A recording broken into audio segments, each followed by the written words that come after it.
And we have one change in new business. 7 is out. And as amended. Make a motion, we approve the agenda as amended. Second. Favor? Aye. Aye. Public participation policy applies to the selectmen meetings, to all selectmen meetings. Copy is in the back of the agenda, posted in this meeting room and on our website. Town clerk tax collector's office will be closed on Thursday, October 12th, 2023. Staff will be attending Hampshire CTACA 98th Annual Town Clerks Conference. A public input on any agenda items. Seeing no one, we'll close the public input. On to any appointments at this time. Right to new business. Water bandstand expenditures.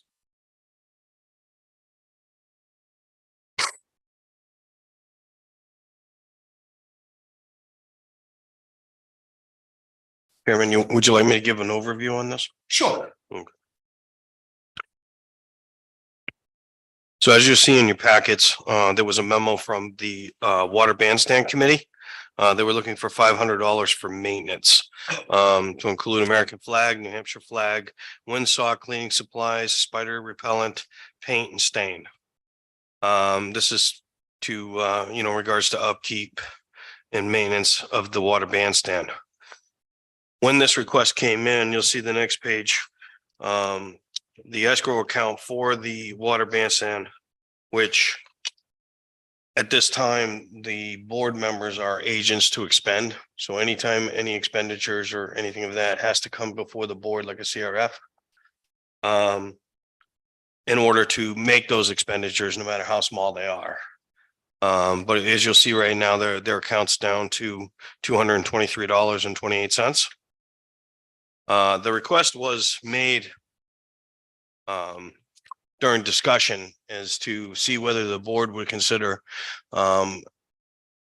purchasing or paying for some of these maintenance supplies and items.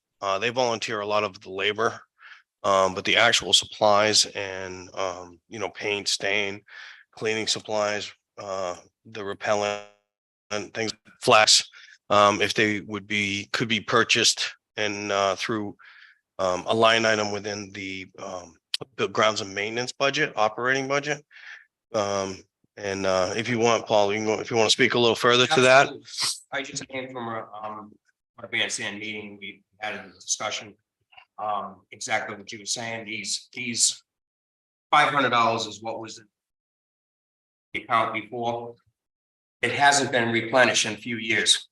So since the damage that was done by ice in the water bandstand that depleted most of the capital reserve that was in there. So one of the discussions was to have a warrant article to go out for an additional to have a $2,000 or up to $5,000 warrant article. After talking with finance officer, one of the things I wanted to discuss with the rest of the board was whether or not it makes sense to put this under the Department of Public Works and keep the committee together as doing the repair work and work, like put a line item, a water bandstand, capital reserve under the direction of the DPW to expense to be able to do the repairs. This way here, the committee would not have to come to the Board of Selectmen every time to apply for monies, spend, utilize.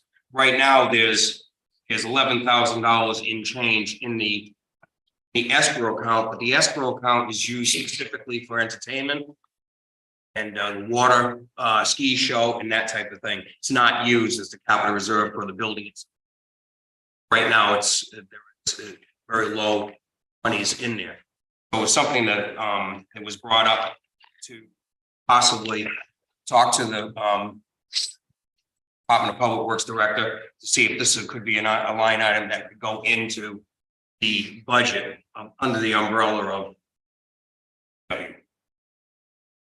That's basically it in a nutshell. Can't, as the board, allow the water bandstand commission to do this on their own? With like a No, limit like we have for our department, heads? Like you gotta. can't do it with a capital reserve. Oh, it's okay. Yeah, that one. I apologize. I misspoke earlier. This line item with the $223, Yeah, that's a capital reserve. Right. okay, it's not a line item, it's a.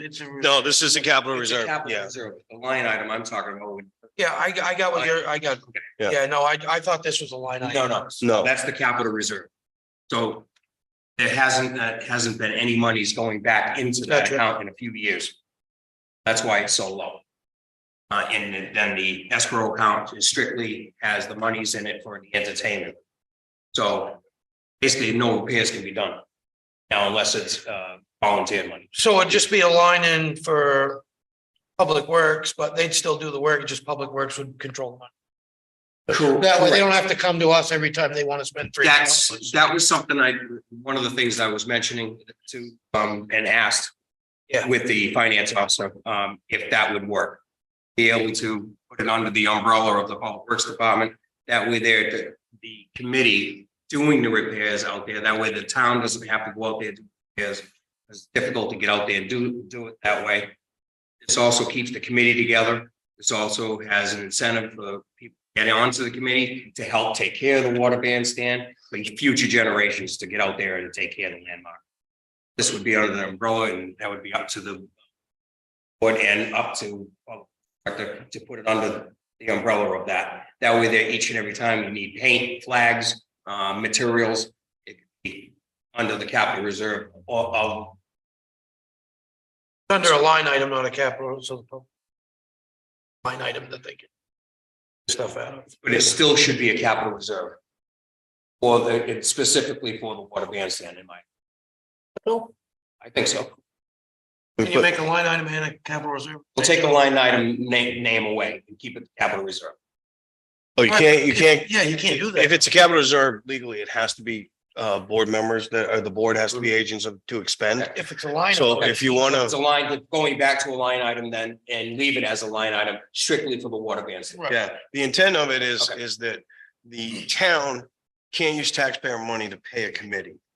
Unless it's a legitimate 501(c), and then there's a process for that too.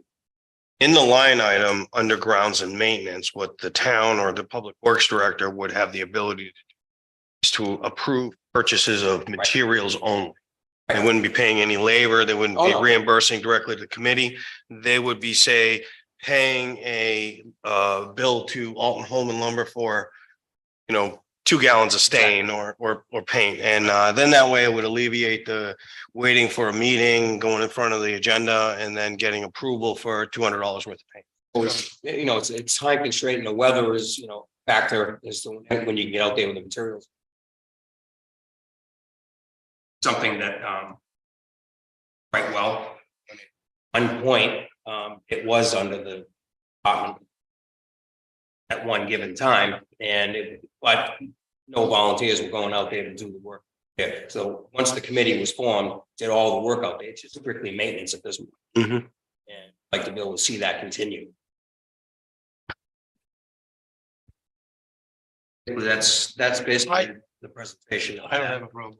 How you'd have to word that. Well, what I think we would do is if it's okay with the board, my thought was while we're talking about this, it can, the consensus is you want to move forward in that direction. Next meeting, we're going to have our budget meeting. You're right. And DPW and all of their budgets are going to be on that agenda. So That's that what I would was be gonna ask. probably a good venue to Yes.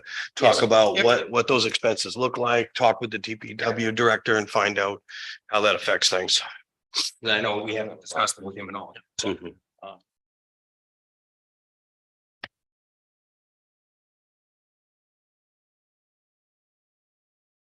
we'll do that. We'll discuss that in the next week.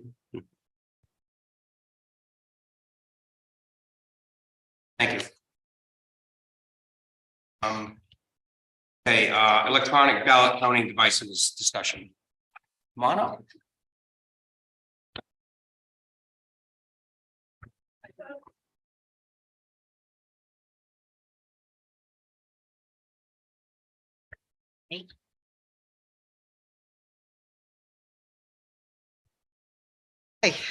Hello.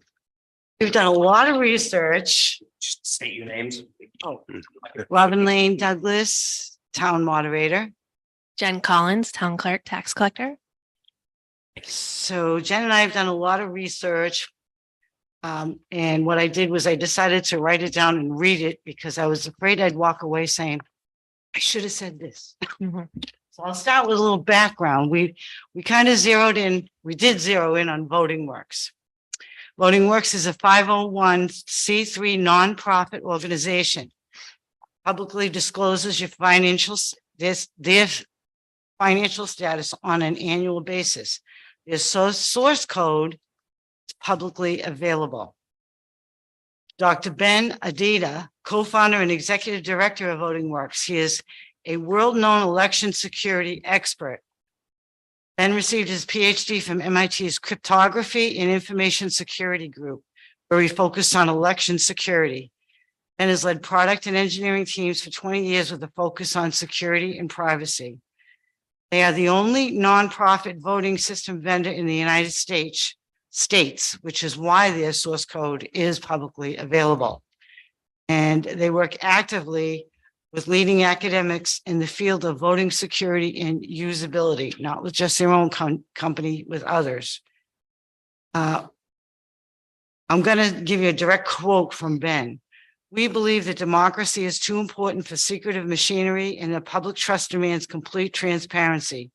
We are committed to open source code and open documentation. Our development process is transparent.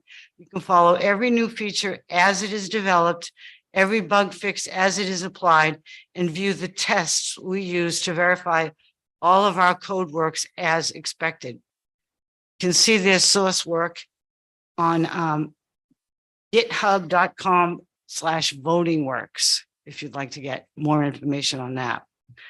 Jen and I attended the demonstration of all ballot machines on August 2nd in Concord, New Hampshire. Of all the machines, we found that Voting Works offered the most. We found all of their people knowledgeable on all aspects of the machine and software. I especially like the absentee scanner linked to the ballot counting device, which was quite nifty and allows for less interruptions for the absentee ballots to be counted and separated from the ballot box itself. We then invited our public officials, the Alton public, as well as moderators and clerks from other towns that had not attended Concord to come to Alton for a demonstration in our own town hall on September 13th. Ben himself came to demonstrate. He answered questions and once again invited everyone to the machine to test it, try to dupe it, and make friends with it. This is a machine that the software can capture the write-ins, undervotes, and overvotes as required by New Hampshire law. We'll not only have paper ballot backup, but it will be on a thumb drive that will be locked in with the paper ballots when the election is finished. The thumb drive is protected and will not work if manipulated.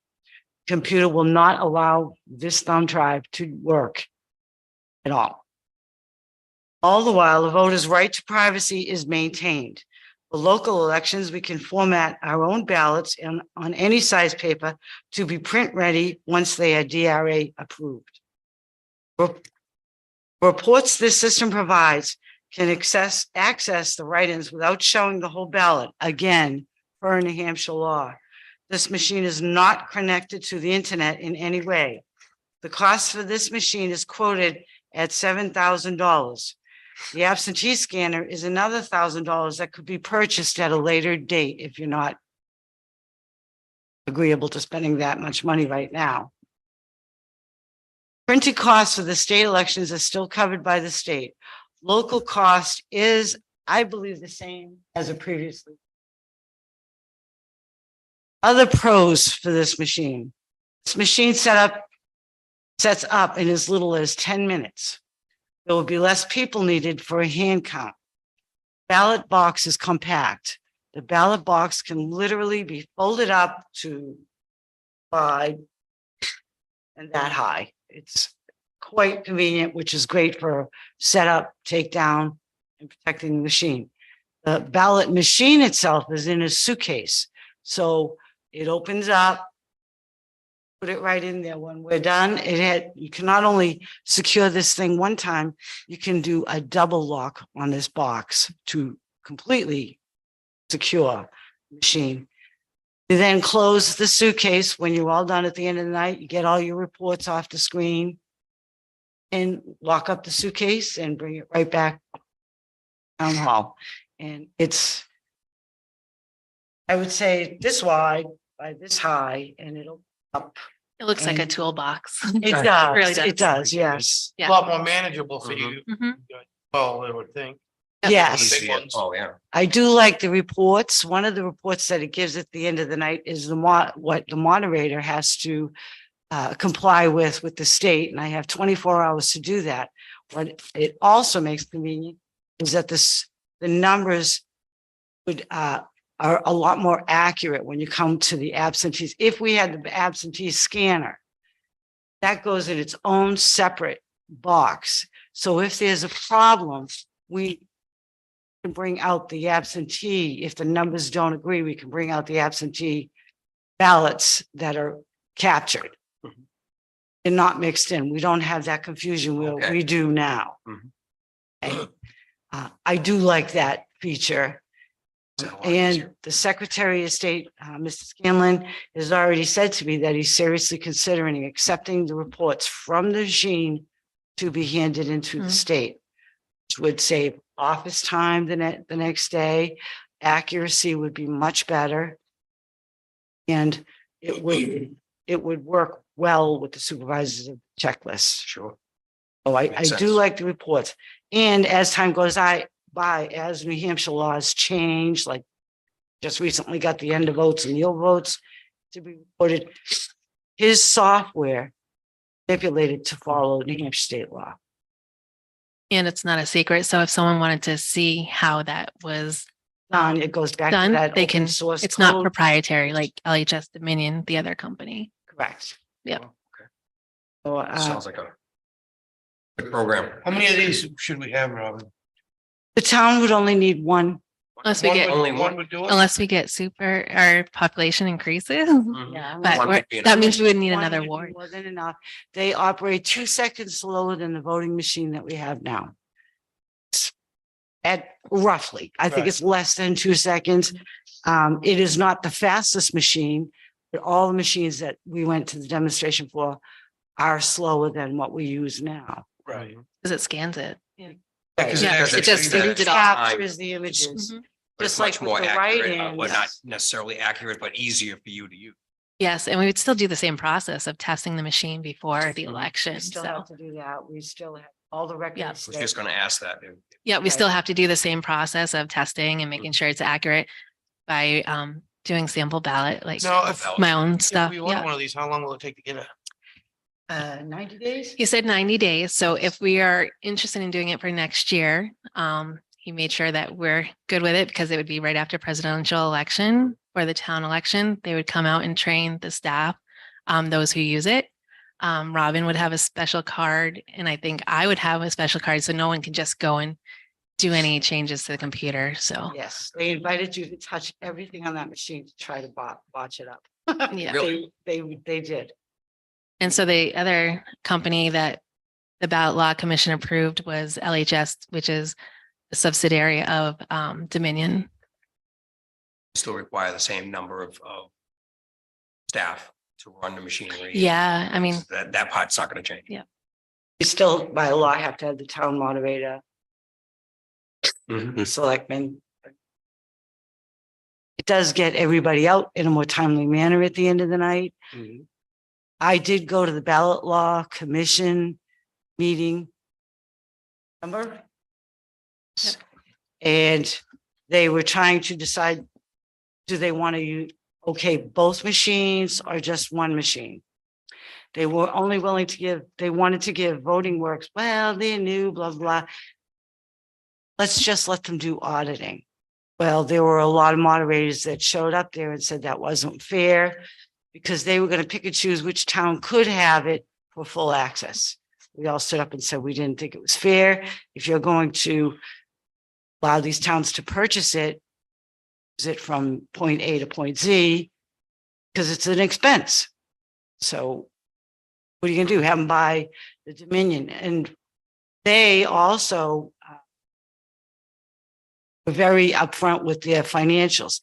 What the holdup is, if you go to the ballot law commission, they didn't say exactly who, but it was Dominion that was balking about producing their financial statements because the CEO was quoted in Time magazine saying, well, if we don't sell enough of these machines, we're going to go under. But then they got millions of dollars from government. They got millions of dollars. So the ballot law commission and the state reps that were there were really confused with what was going on. So that kind of solidified my thought process. Do we have money for these somewhere? Total price? 7,000. 7,000. With, it's 7,000 for the machine and the 1,000 for the For the- absentee ballot. If we need to, If you If need you're gonna do it, we might as well do them both. do it all. Together. Just to have it. So It does when we're doing the absentee ballots, which you've I- helped us with. We have to do a few at a time because people are trying to get to the ballot machine. Now, if the ballot machine is a little slower, I don't know how that will upset the process. I don't know, but we could make do if you. I just respectfully submit that we go with this machine. I think for. And it was- I think Jen Oh, agrees. yeah. Oh, no. Yes. Let's go with the 8,000. Yep. Do it all. and you definitely like Voting Works. Right, Uh, and we that company much better applied than Dominion. them with hundreds of questions. Mhm. And we had immediate answers to our questions and no exasperation with our bugging them. I'm gonna be honest with you, she's been doing it a lot. She's happy with it. Oh, yeah. No, she has been. Thank you. Might argue. I don't. For. Yeah, this would come out of.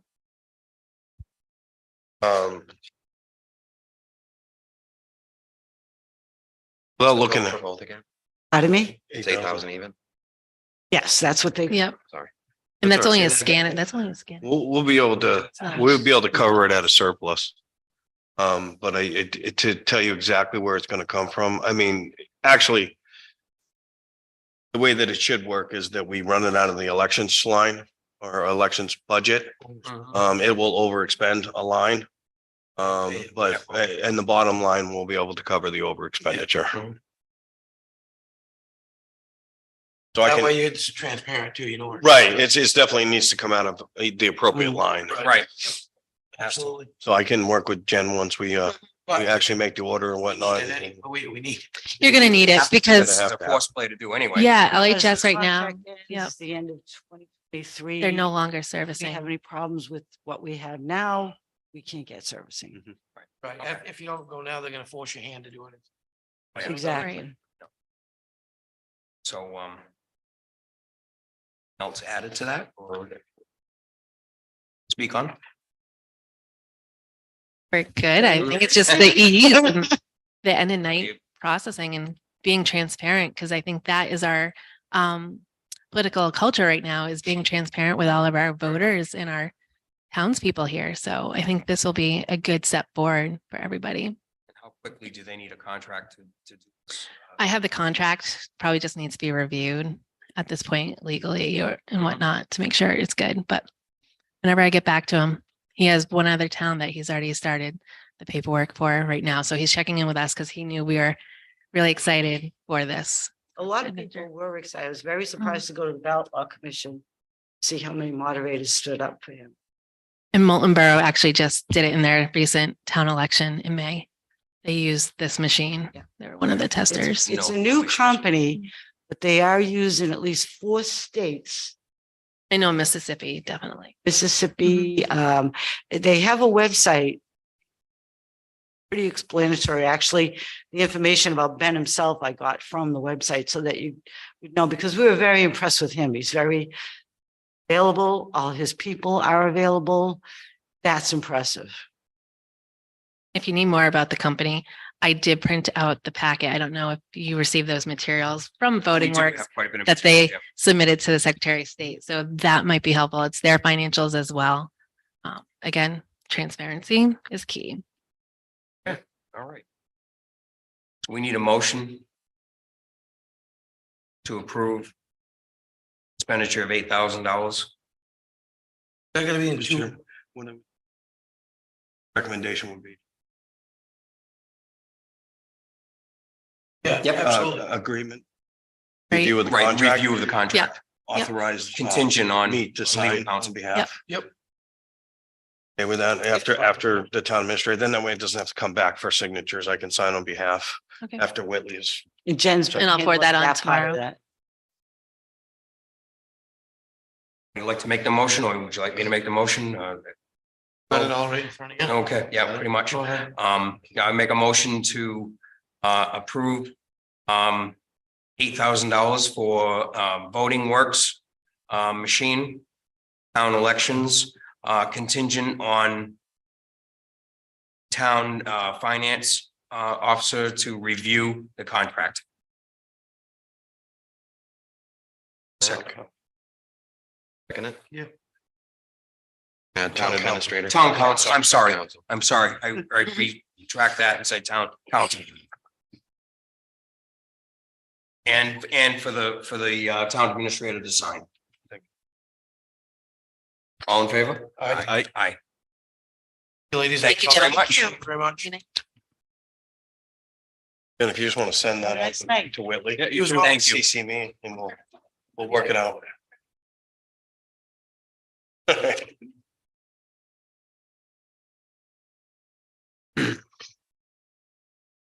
Okay, Conservation Commission. Bet project.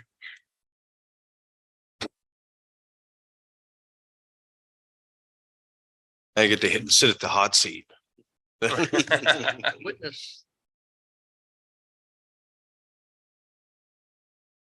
Yes.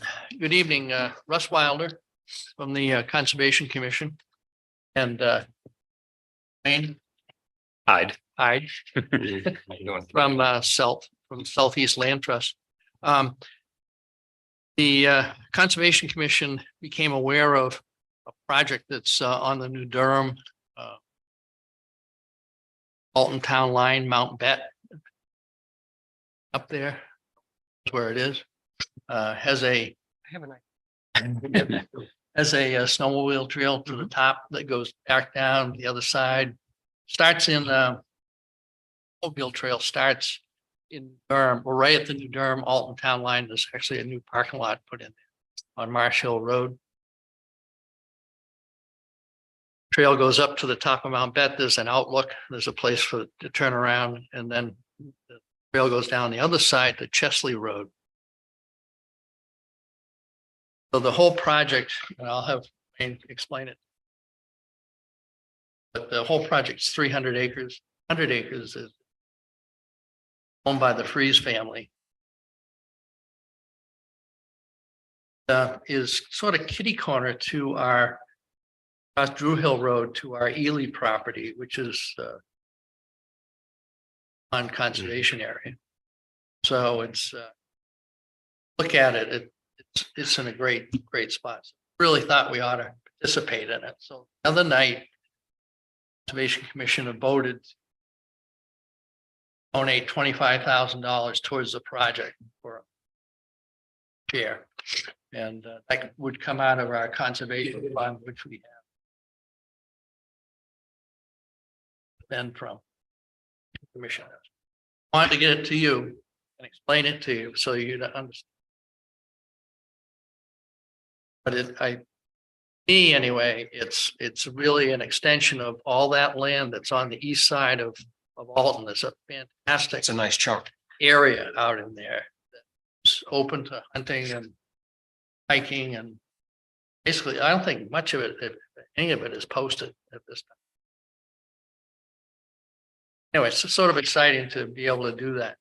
The other area I'll mention that we've been focusing on, this was as a result of a town meeting in 2000. Conservation Commission was directed to focus efforts on the Belknap Range. Past a few years.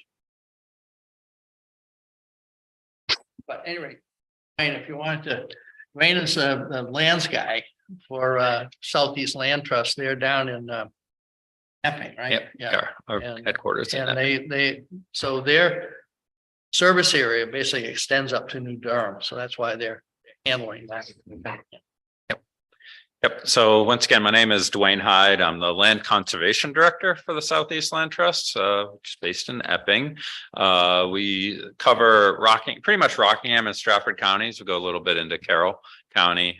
New Durham is on that northern edge, but and the Freeze property came up, and obviously it goes into Alton. So that doesn't prevent us from working in Alton. The property actually is 376 acres, not 300, just want to make sure. 376 acres with about 99 in Alton. So what we've been working at Southeast Land Trust around Merry Meeting Lake since about 2019. We helped the town and the Merry Meeting Lake Association conserve an over 2,000 acre piece of property on the south side of the lake that got us started. And what's fascinating is that lake, about when we started in 2019, about 4% of the watershed was protected.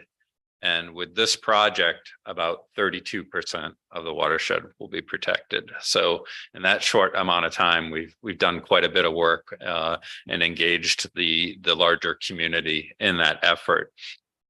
This property, the Freeze Mount Bet property, abuts 500 acres that we already own, at Southeast Land Trust already owns. It's called the Collins Family Forest. It was generously donated by the Collins family to sell. So the Mount Bet project made a lot of sense to grow that property and connect up with another about 500 acres that you all and others have conserved, namely the Ely property being one of them. Work quite closely with the Powder Mill Snowmobile Club. As was mentioned, their trail goes through the property. They've put in those parking areas already for us, which is really great. One of them, what's really wonderful is one of the parking areas, the southern one, is easily accessible for people from the New Durham side, but the northern parking area is very accessible from the Alton side. So that would be where residents of Alton could go and enjoy the property. The property will be open to the public for pedestrian access, snowmobiling, and hunting and fishing. Not much as far as fishing on the mountain, obviously, but there's a small stream out there. And Southeast Land Trust, we do our procedure is to continue to pay property taxes. Properties in current use will continue to pay taxes to the town of Alton, much like the private landowner did. The property appraised, we had it appraised for $1,130,000. The Freezes were very generous and agreed to donate $500,000 in value toward the project. So the purchase price is $600,000. With total project costs, it brings us up over, with that donated value, with the $1,130,000, the total project cost is $1,146,000. As we stated, the request to the town was from the conservation fund was $25,000. The town would have a legal interest in the property in the form of what's called an executory interest, which basically states that if the Southeast Land Trust fails to exist as an organization, the town would have the right, not necessarily the obligation, but the right to take ownership of the Alton portion of the property. So you all would be a signatory to the deed of holding that right to the property. So that's a quick summary. There's a lot of really great I'll just mention there's a lot of really great conservation features in addition to the recreational features. There's a federally endangered threatened plant that was found on the property and also some rare natural forest types, primarily associated with that cliff community out at the top of Mount Bet. So it's really neat property to see, both from a wildlife and plant community, but also from a scenic portion. Just as a point, we've signed an executive act for major pieces that we did a few years. Town has already So our next step and questions, if you have any. Next step is have a public hearing. Conservation Commission can spend the money, but we have to have a public hearing. Wanted to let you know what. And on how that public hearing. Execute the thing. Secretary interest. Part of it, and then. Check from the town, out of our fund. And we're looking to close at the end of the year. And it was in the memo, but it's a stage, 2-stage closing. We'll acquire the property at the end of the year, pay 50% to the landowner, and then I'll pay the second 50% next year. It's basically a tax for tax reasons. So tonight you're looking for funding for SELT for the 25,000. You don't actually have to have that because we have the authority to spend it out of the Okay. conservation fund because that's the way it's set up. But it's always a good idea to let you guys know. Absolutely. No, I think this is wonderful. Yeah. And just the authority for, I don't know who signed the executory interests in the past. I think the town administrator did. Last one, I think, I've only done one since I've been here. Yeah. Administrator, but normally it's through legal counsel, once legal counsel. Yep. We'll get the deed drafted up and send that to you all. It's partially funded with LCHIP. So if you all probably worked with LCHIP before, but they put in restrictions in the deed to make sure that the land stays in the public, what's called the public trust. It has to stay in a governmental or nonprofit conservation ownership in perpetuity, has those requirements for public access and hunting to be required on the property. So that deed will get all drafted up with all their requirements in it, and I'll send it to you all for your review. Very much. Thank No, you. this is great. Thank you. Thank you. If you don't mind, Very much. Thank you. this isn't really a question other more than a statement. I think it's important for everybody, and the taxpayers to realize too.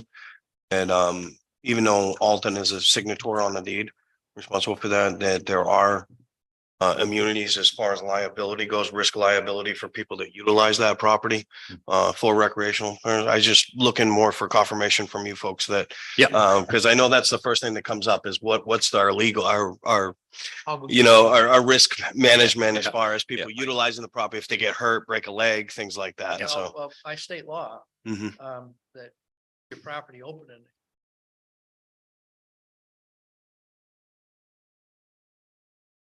that's. Yep. And we do carry, SELT does carry insurance also. and that would cover the whole Liability. piece, Yeah. not just Yep. portion. Like I said, that was more for the benefit of Yeah. the viewers and the board. Yeah. As far as. That's a good point. Yep. Thank you. Great. Thank you both very Thank you. much. Thank you. Yeah, Thank I you. think it's great. Good evening. Have a good evening. Okay, review of the local municipal septic oversight.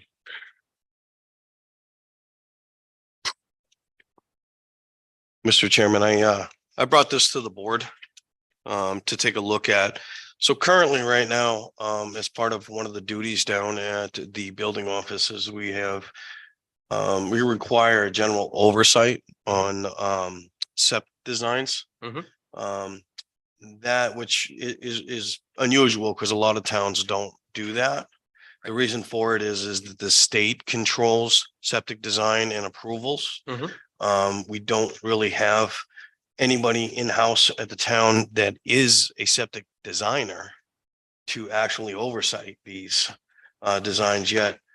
They're required to bring them in, plus they have to go through a process. And part of the reason with this right now is, as you know, the building department is overrun with building permits, things that are, and quite frankly, a more priority to be attentive to. We're in the queue right now, currently almost 48 permits. So this is one aspect of what we've done in the past as a past practice, more as a formality and not necessarily serving any real legitimate purpose. And I put this paperwork in here that you see on the building rules and regulations, because no matter what, we always still require an operational permit from the state before a CO is issued. So somebody has to provide site plan, approved septic design, and then they actually have to get the operational approval after it's been installed, Right. and all submitted to the building office before they actually can get a CO or any kind of occupancy. So basically what I wanted to discuss with the board tonight and ask if the board was okay with it is to sort of lighten the burden in that office right now and get rid of some of the redundancy, is to allow the septic designers to go straight to the state with their designs. And then we just keep it as part of our approval, that an operational Keep it on record. approval and a septic approval go on file before a CO is issued. My opinion, I think that's fine. To help lighten the load a little bit, I think it's state. to Begin with, Yeah, so so state mandate. Yeah. No, that's the thing. No, No, it's just absolutely. exactly. I think they'll help lighten the load a little bit. You know, vote or general consensus. Yeah, I think just for we had just had a vote to discontinue state septic oversight at the local level.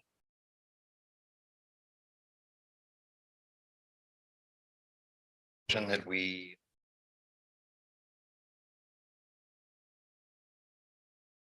A local level. Second. Got in its head. Does that mean a second? Nod your head. No, he did. I'll second. Somebody say something. All right, all in favor? Aye. So you nod your head and he nodded his head. Okay, very good. DPW New Hampshire Electric Co-op poll licenses.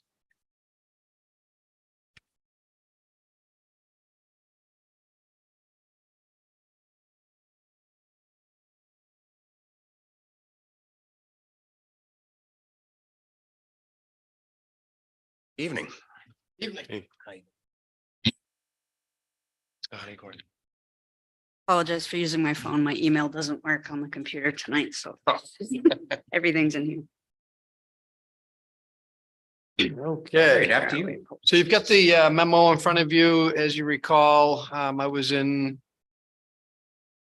weeks ago in regards to poll licenses on trash side.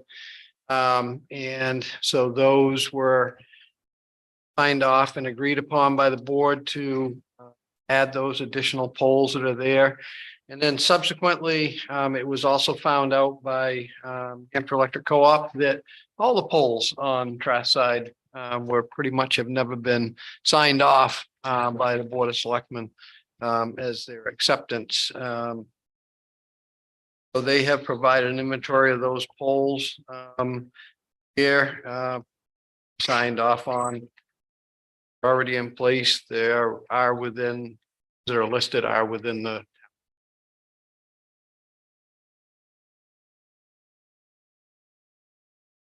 You just need the approvals of the locations on these 4 polls.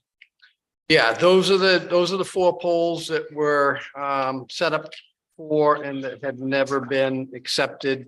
Apparently, there's a total actually of 11 polls along trash side that are in there as well, along with the 4 polls that were previously agreed upon for acceptance.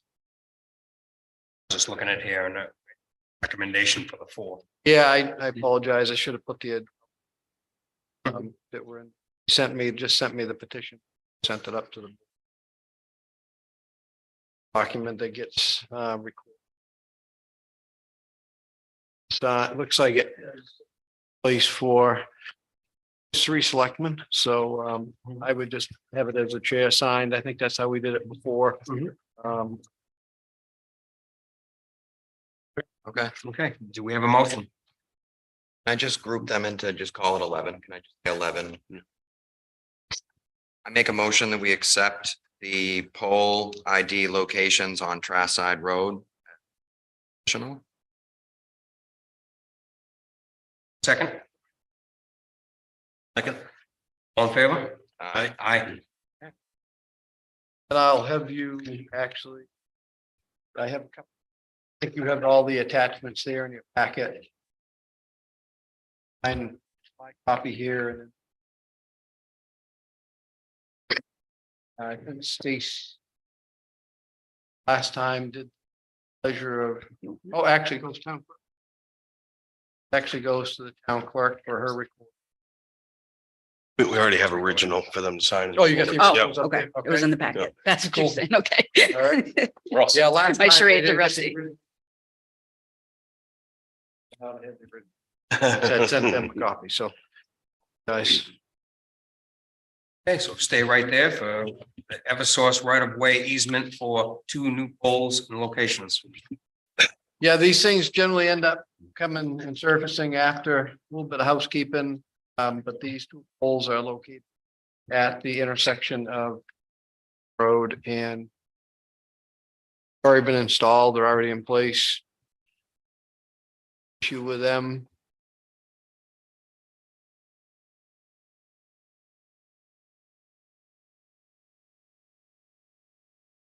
Can you accept locations for 2 poles? Prospect Mountain Road? Make a motion, we accept the 2 poles on Prospect Mountain Road. Second. Favor? Aye. Aye.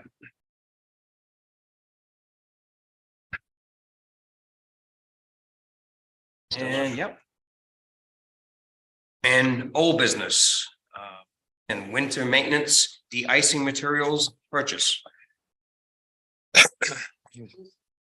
Annual memo that we put together. Up to speed, these are state vendors for these products under this contract. Letting everybody know, just so I think I gave my report when we were in about what the winter was like and what we use materials and product. I always still stay on the station of approximately 1,200 tons of salt and 969,600 gallons of magnesium dicer that treats the salt. Estimate, 1,200 yards of sand as well, although we expect that to be even more. The asphalt rubber chip seal that we did this year, we have a pretty good supply of asphalt creates fractured stone. Changing application of our gravel roads to the stone application. We may mix sand with it to color or whatever, but I doubt we will use much of any adds to that. And actually, I just recently made aware of some which now are utilizing 3/8 stone in some freeze and rain ice events, actually along with salt on their pavement. But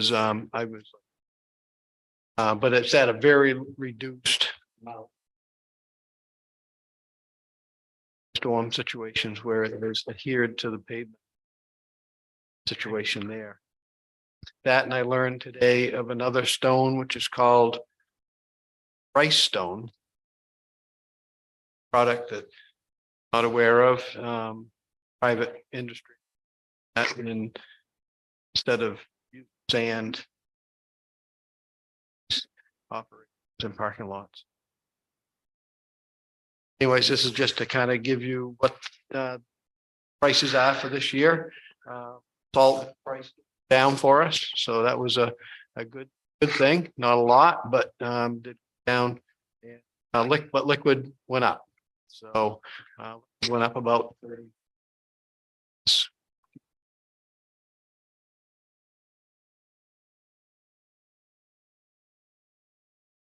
Care of that, whether or not you'd do a motion on it, but it is purchased under the purchase, under the state.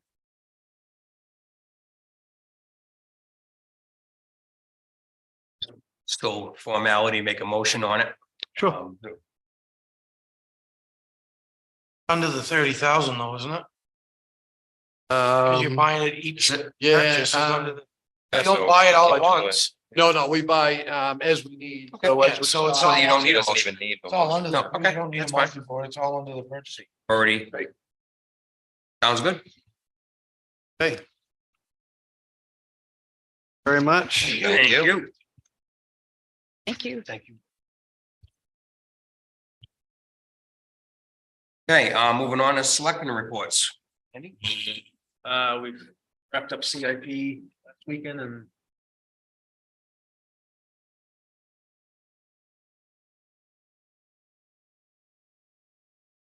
On October fifth, the ZBA, had the public meeting, but actually not have a quorum. There was only 2 members that came, so it was continued to next month.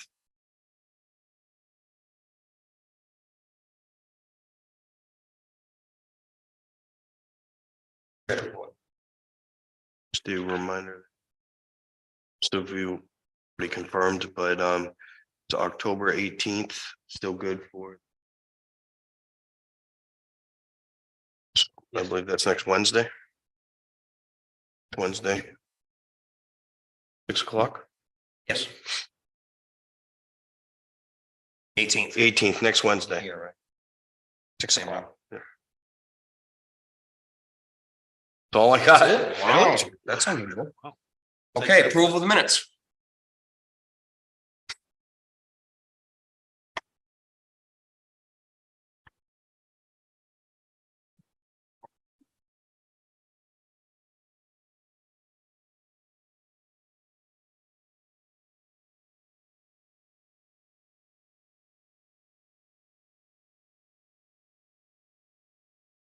Any other?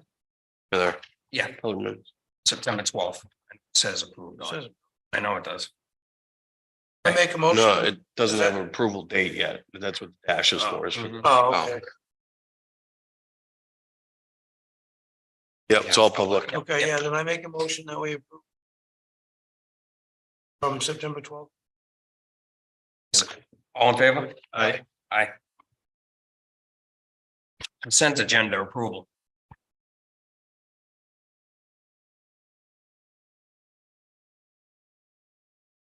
Make a motion to approve the consent agenda for October 10th. Favor? Aye. Aye.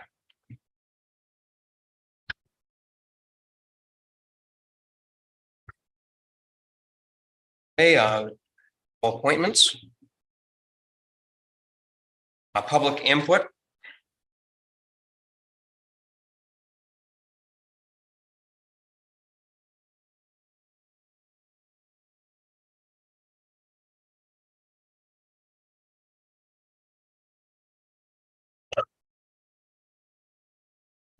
Hello again, gentlemen. How you doing? State your name, please. As you know from our previous conversations, I am Donna Richardson, and that on August 15th, I delivered a significant package, excuse me, of information regarding multiple violations of my family's property rights. Following that, I met with Mr. Heath on August 23rd regarding these concerns to ask for a non-public meeting. I was denied at that time. I brought my full set of concerns to you on September the 12th and also asked you for a non-public meeting. During that meeting, it was suggested that I consider a ZBA appeal. However, that does not address the full picture of the situation, as it is not the ZBA that is responsible for enforcement. ZBA would agree, as we discussed at the last meeting, along with the simple review of the paperwork that I've submitted, that my family was not notified as an abutter. Beyond that, we still have no solution. It goes to sidebar briefly, it goes to a motion that you just passed this evening, that when you take something out of the local level and move it up to the state level, while it may reduce some redundancy in town, it limits where public input can be. My personal opinion, what you just voted to change will put someone else in the exact situation that I'm in.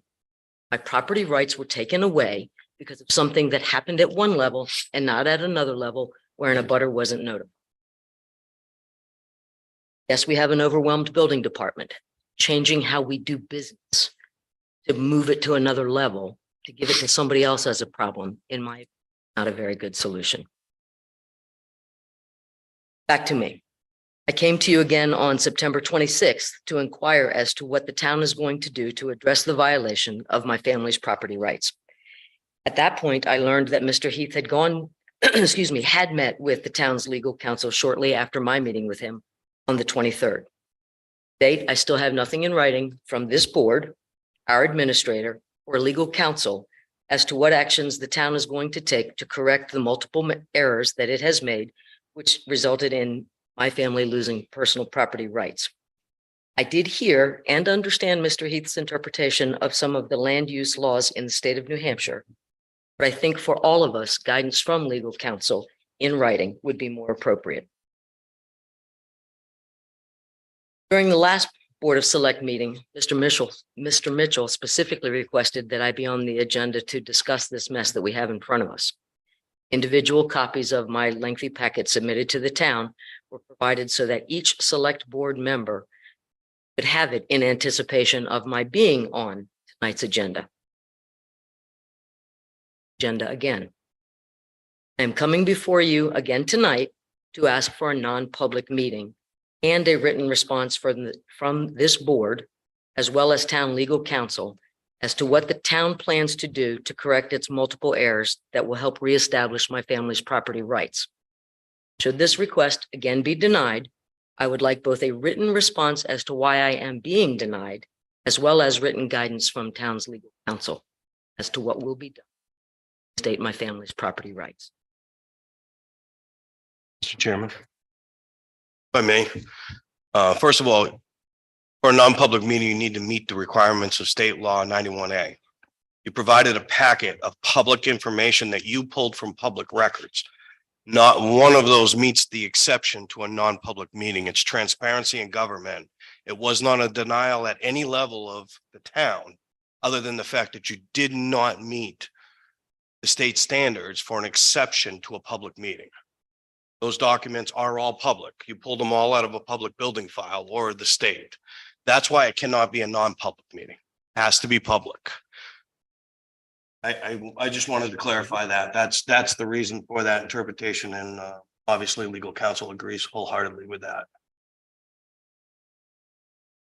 Which is fine, but it's now taken us 2 months to get to that. No, I told you when we met.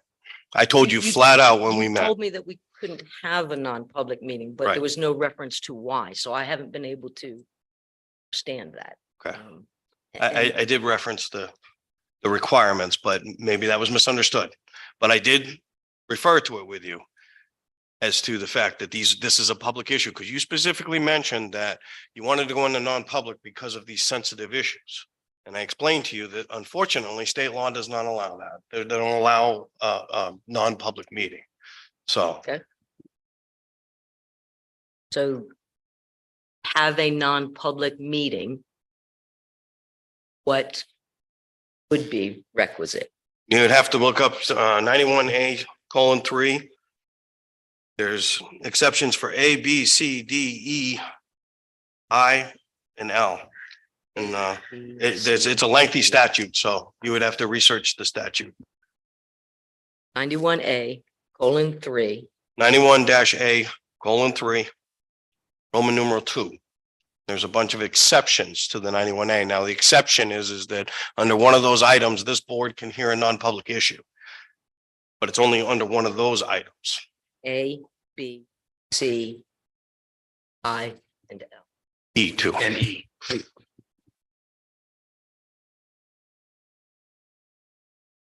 And just for clarification on the agenda items, you did provide those packets. Those packets are in the board's folders right now. The reason you are not on the agenda is the agenda item, and I believe was clearly stated that we have a cutoff date because our materials have to get to our board. And unfortunately, you missed the cutoff date for the agenda by 1 day.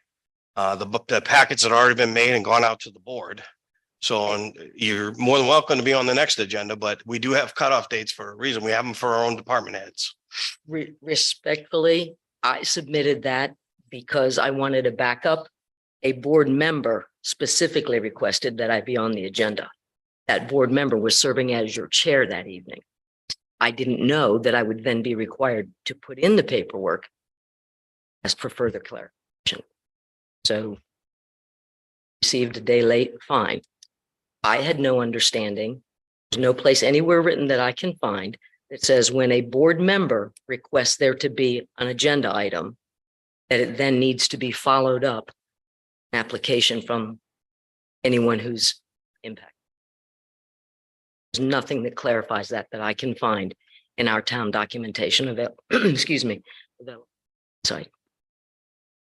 Other than the request for appointment form that was given to you by Stacy Which I ahead of got- time. Which I got the day after. Missing the deadline. So it's all good. But you will be on next one. Next I meeting. don't know that. I'm hoping to be. Very well, thank you Thank you. very much for your time. Now it's public input. Seeing no one, I'll close this to my meeting, go to non-public. Make a motion. Enter into a non-public meeting per RSA 91-A:3. Second. Oh, yeah. Yes. yes. Yes. Yes. Yes. That's why. Thank you. Mr. Chairman, do you mind if we take